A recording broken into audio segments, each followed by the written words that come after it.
Good day, grade 8s. We are now going to start with term 2, lesson 2, and this lesson will be on the factors of production. As you can remember, there are 4 factors of production: land, labor, capital, and entrepreneurship. What are the factors of production? Okay, now I'm going to repeat that one more time. We have entrepreneurship, we have capital, we have natural resources, and we have labor. Those are the 4 factors of production. What is production?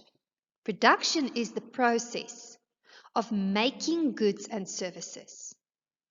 Goods and services are called outputs, and everything that we use to produce these goods and services are called inputs.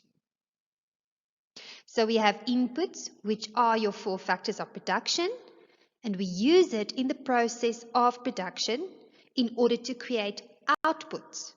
For example, cars, houses, food, computers, etc. So, we need land, labor, capital, and entrepreneurship, which is not there, to provide factor inputs in order for us to be a productive enterprise. And then the outputs we create from these inputs, land, labor, capital, and entrepreneurship, we sell in the market. There at the bottom, you can see that block that says market. So we are now going to look at the factor of production, capital. Capital is the money that is invested in the business. The money invested in capital goods in the business. Okay, so we have different types of capital. I'm going to now explain capital goods. Capital goods is all the man-made objects that are used in the production of other goods, such as buildings, machinery, equipment, vehicles, and computers. Then we have borrowed and own capital.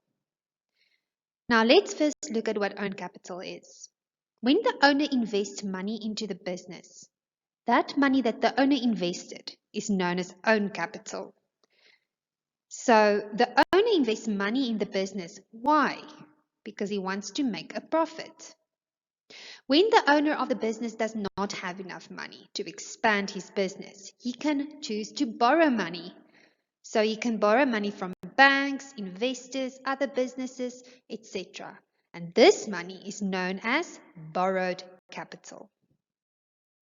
So let's just one more time look at capital goods.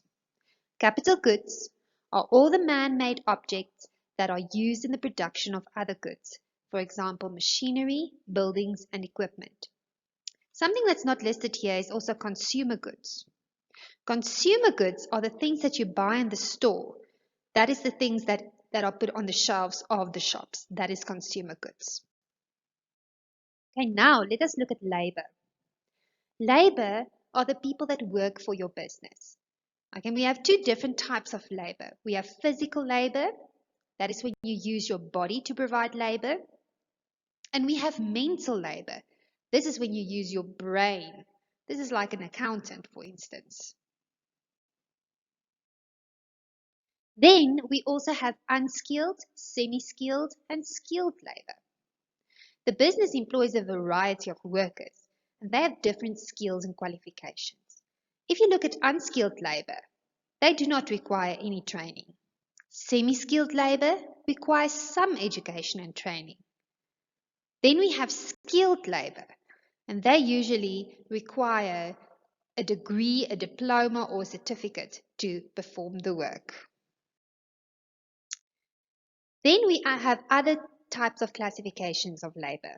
We have white-collar labor and we have blue-collar labor.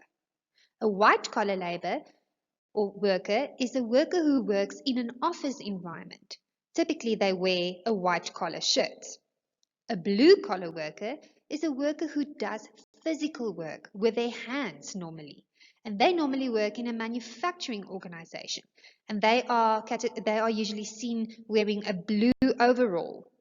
So that's why it's called a blue-collar worker. We have other categories of labor. We have permanent workers and we have temporary or contract workers.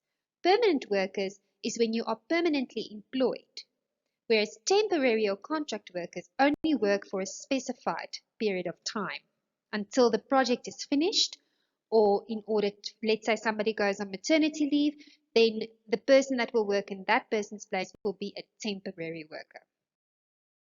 What is the role of workers in the business? Workers plays an enormous part of the business success. The success and failure of the business is determined by workers. If workers are not motivated, then the business will struggle to make profit. Your human resources, or your workers, are your most important asset in your business.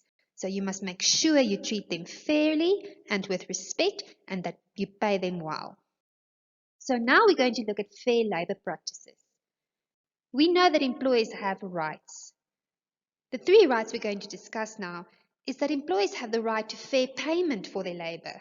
They also have the right to be treated fairly, to work in a safe and comfortable environment.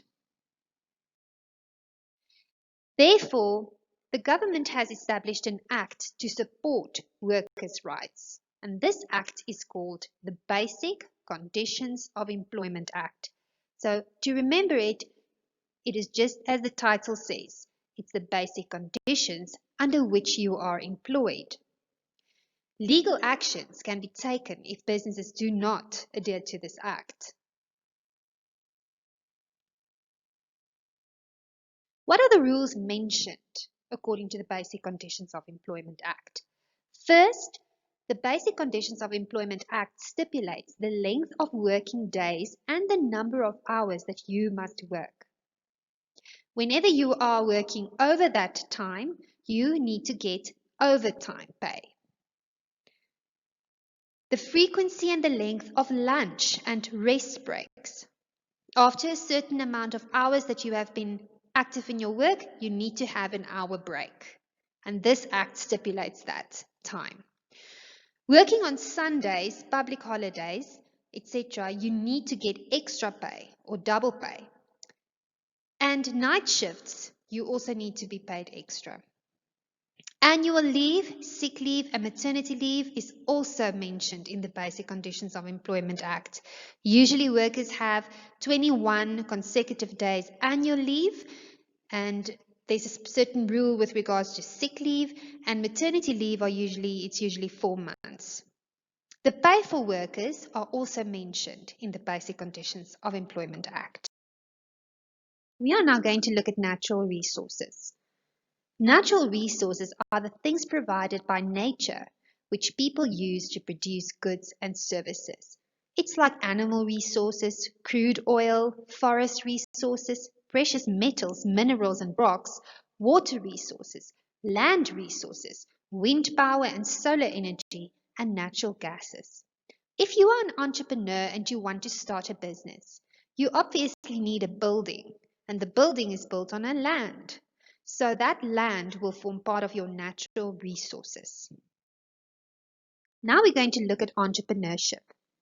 An entrepreneur is a person who combines the other 3 factors of production to provide useful goods and services. So they basically manage the other 3 factors of production. I have posted a link on www.entrepreneur.com with an article of all South Africa's most successful entrepreneurs and how they started from nothing and made a success of their business. You are welcome to go and read that. We are now going to look at the remuneration of the factors of production. What is remuneration? Remuneration is the money or the reward given to the owners of factors of production. Now, as we know, there are 4 factors of production. If you are an entrepreneur, what would be the reward or the payment for having a business? Obviously, everyone wants to make a profit. Capital. If you want to invest capital, what would be the reward for that? Interest. If you put capital in the bank, in order to save it, the bank pays you interest. If you borrow capital to people, they have to pay that capital back with interest. Then we have natural resources.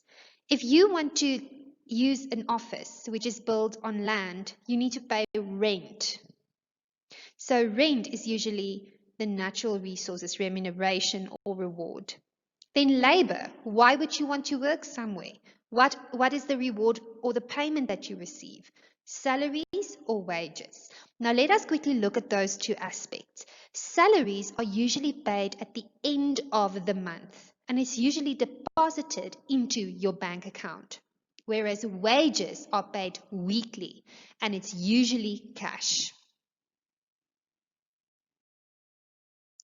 Please complete the following activities. There's an activity for day 1, day 2, day 3, day 4, and day 5. Make sure that this work is completed by the time you come back to school. We will be looking at it and marking it together. Thank you.